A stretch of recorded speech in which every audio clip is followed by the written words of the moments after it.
फरीदाबाद में दलितों को जिंदा जलाना। एक दिन पहले ही राष्ट्रपति ने देश को सहनशीलता का पाठ पढ़ाया, लेकिन लोग 24 घंटे भी उनकी नसीहत पर अमल नहीं कर सके। अब मध्य प्रदेश के बैतूल से बैलों की तस्करी को लेकर बजरंग दल की गुंडागर्दी की खबरें चौंका रही है।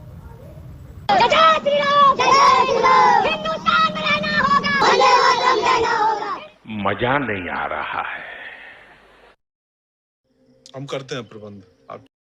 लिंचिंग की बातें थी तो मेरे मन में हमेशा आता था कि ये कहां से वो राक्षस पैदा हो जाता है कि आप किसी को मार डालते हो।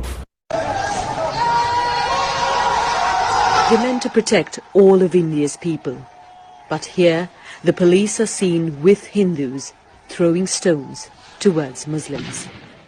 तो मैं गुजरात में करीब 3-3.5 महीने रफीक कुरैशी नाम से रह रहा था और पहले अहमदाबाद में जो कैटल ट्रेडिंग करते थे, जो बूचर्स थे, उनके साथ दोस्ती की। फिर उन्होंने ही मुझे यह नाम दिया रफीक कुरैशी, और उनके साथ फिर मैं राजस्थान में अलग अलग गाँवों में और गुजरात के भी डीसा में जो इलीगल पशु बाजार चलते हैं वहाँ से कैटल ट्रेडिंग करने का, गाय भैंस पाड़े परचेज करके गुजरात के अलग अलग स्लॉटर हाउसेस में बेचने के। तो ये मैं करता था और ये करीब 3-3.5 महीने चल रहा था। मैं खुद 32 ट्रकों में बैठ के अलग अलग दिनों पर मैंने ट्रैवल किया और बीच रास्ते में किस तरह से बजरंग दल एक्सटॉर्शन करता है। गाय का ट्रक अगर आपको लाना है तो 14,500 या 15,000 रुपये आपको देने पड़ते हैं।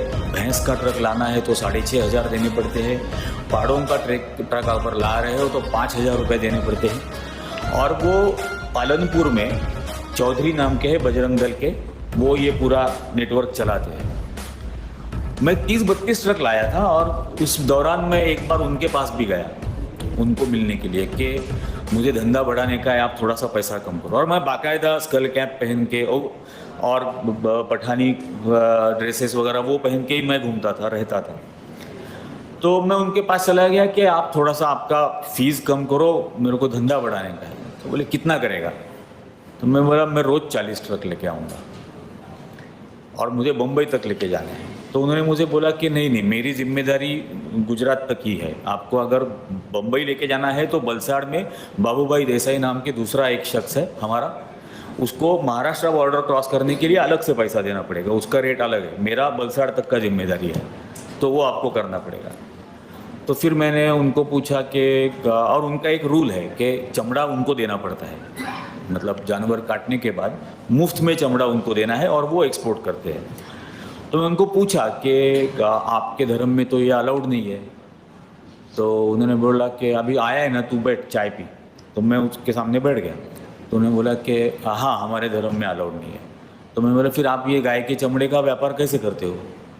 तो उसने बोला ऐसे दीवार पे लक्ष्मी की मूर्ति थी, तो उसने पूछा ये पता है क्या है? मैं बोला हाँ कोई भगवान है। तो उसने कहा कि मैं इसकी पूजा करूँ या चमड़े की पूजा करूँ? तो मैं बोला साहब फिर हम भी तो वही चाहते हैं, हमको 2 पैसा मिल जाएगा। अगर आपने हमको थोड़ा पैसा दिया तो हमको भी 2 पैसा मिल जाएगा। उसने कहा कि तुम्हारा पेट भरने के लिए जितना काफ़ी है उतना मिल रहा है ना, उससे ज़्यादा जो है वो हमारा है। फिर काफ़ी बातें उसने उस वक्त बताई कि करीब रोज़ 1.5 करोड़ रुपया पालनपुर के वो जो अमीरगढ़ का चेक पोस्ट है वहाँ पर एक दिन में रोज़ 1.5 करोड़ रुपया इकट्ठा होता है। ईद के बाद आना, तब बात करेंगे, शायद कुछ थोड़ा बहुत कम करेंगे, तो ईद के बाद आना। उसने ये भी कहा कि बीच बीच में हमको लोगों को मारते रहना पड़ता है, क्योंकि जब किसी को मारते हैं तब 10-15 हज़ार 20,000 लोग डर जाते हैं और वो डर बरकरार रखना है तो बीच बीच में मारते रहना पड़ता है।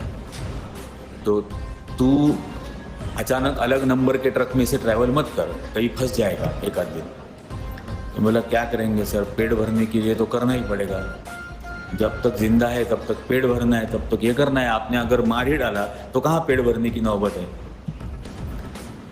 तो ये सारी बातें हुई थी और ये मोडस ऑपरेंडी है। हम सोचते हैं कि गौ रक्षा वगैरह ये धर्म की बातें वो करते हैं, लेकिन वो बिजनेस मॉडल है और उस बिजनेस मॉडल की इन्वेस्टमेंट डर है। और ये डर, ये इन्वेस्टमेंट बेसिकली फैसिज्म की इन्वेस्टमेंट है। वो चाहे आप किसी भी फील्ड में देखो, जो डिमोनेटाइजेशन के बाद उन्होंने किया था कि मतलब फाइनेंशियल लेवल पर हर आदमी को घुटनों के बल लाके रख दिया था। और जब आर्थिक आधार पर कोई भी इंसान घुटनों के बल टिक जाता है तो वो किसी भी फांसीवादी हुक्म को मानने के लिए तैयार हो जाता है।